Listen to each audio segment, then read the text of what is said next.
माफियाओं व भ्रष्ट लोगों का ही राज चलता रहा है, जिसमें इनके खुद के समाज को छोड़कर अधिकांश अन्य सभी वर्गों का शोषण होता रहा है।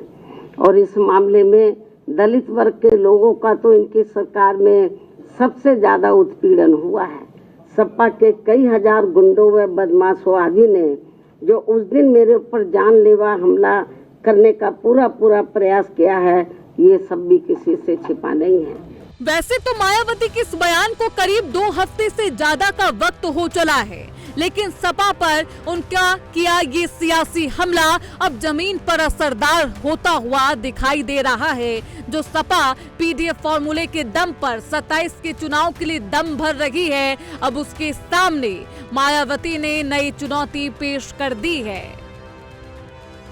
यूपी की सियासत में लंबे अरसे बाद मायावती जिस तरह से एक्टिव है, वो सपा के लिए किसी बेहद खराब सपने से कम नहीं, क्योंकि यूपी की सियासत में 27 के चुनाव से पहले एक नया सियासी समीकरण उभर रहा है और इसकी जननी कोई और नहीं बल्कि मायावती है। अब ये सपा के लिए बेहद खराब खबर क्यों हो सकती है, पहले आपको ये समझाते हैं।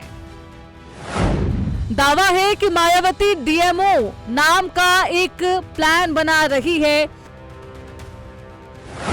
डीएमओ का यहाँ मतलब है दलित, मुस्लिम और ओबीसी। इस डीएमओ को सपा के पीडीएफ फॉर्मूले की काट के तौर पर देखा जा रहा।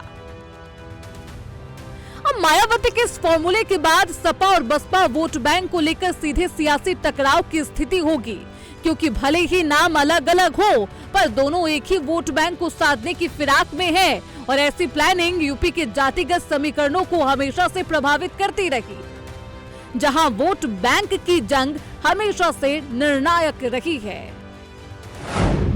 मायावती बसपा की घटती साख को देखते हुए नए सिरे से संगठन को मजबूत कर रही।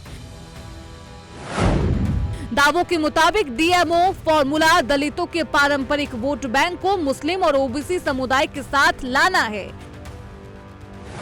ये फॉर्मूला सपा की पीडीए मॉडल को सीधे चुनौती देती है, जो दलित अल्पसंख्यकों को एकजुट करने पर आधारित है। अखिलेश यादव ने 22 के चुनावों में पीडीए को अपनाकर कुछ हद तक सफलता पाई थी, लेकिन अब बसपा की वापसी सपा के पीडीए को प्रभावित कर सकती है। यूपी की राजनीति में हाशिए पर पहुंची बसपा को एक बार फिर से मजबूत करने में मायावती जुट चुकी है और इसलिए उन्होंने नया समीकरण इजाद किया है। अब बसपा की इस रणनीति के पीछे की असली वजह दरअसल यूपी के राजनीति की वो हकीकत है जिस पर सभी दलों की नजर रहती है, और वो है वोट बैंक। यूपी में दलित वोटरों की संख्या करीब 21%, जबकि मुस्लिम 19%, ओबीसी 40% से ज्यादा। अब दावों के मुताबिक बसपा ये मानती है कि डीएमओ के जरिए वो इन समुदायों के बीच साझा मुद्दे जैसे सामाजिक न्याय, आर्थिक विकास और आरक्षण को जोड़कर एक मजबूत गठबंधन बना सकती है। अब अगर ऐसा हुआ तो बसपा का वोट बैंक मजबूत होगा, इससे सपा के पीडीए फॉर्मूले पर सीधा असर होगा। संसद में दलितों के पदोन्नति में आरक्षण से संबंधित लाए गए बिल को भी सपा के सांसदों द्वारा फाड़ दिया गया था। मान्यवर श्री कांशीराम जी के देहांत होने पर इनकी सरकार द्वारा इनके सम्मान में एक दिन का भी राजकीय शोक घोषित नहीं किया गया था। पिछड़े वर्गों का भी आरक्षण संबंधी ज्यादातर लाभ इनकी सरकार में केवल इनका खुद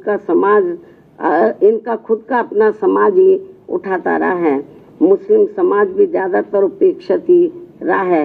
यह है इनके पीडीए की असली पहचान।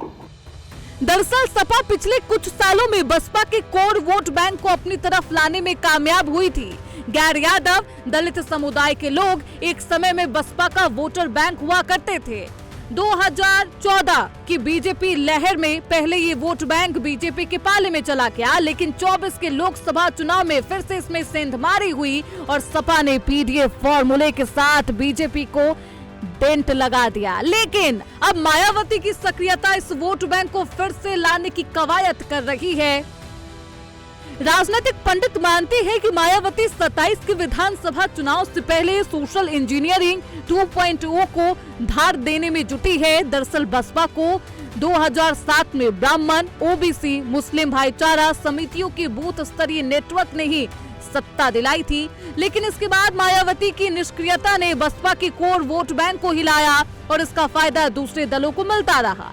लेकिन अब मायावती इसे अपने पाले में करना चाहती है और ऐसे में मुस्लिम वोट बैंक को भी साधने की कोशिश की जा रही है, जिस पर सपा की नजरें टिकी है। यूपी में मुस्लिम वोट बैंक की ताकत को समझिए। यूपी में 19% से ज्यादा मुस्लिमों की आबादी है। यूपी की 57 विधानसभाएं ऐसी है जहां मुस्लिमों की आबादी 30 से 60% के बीच है।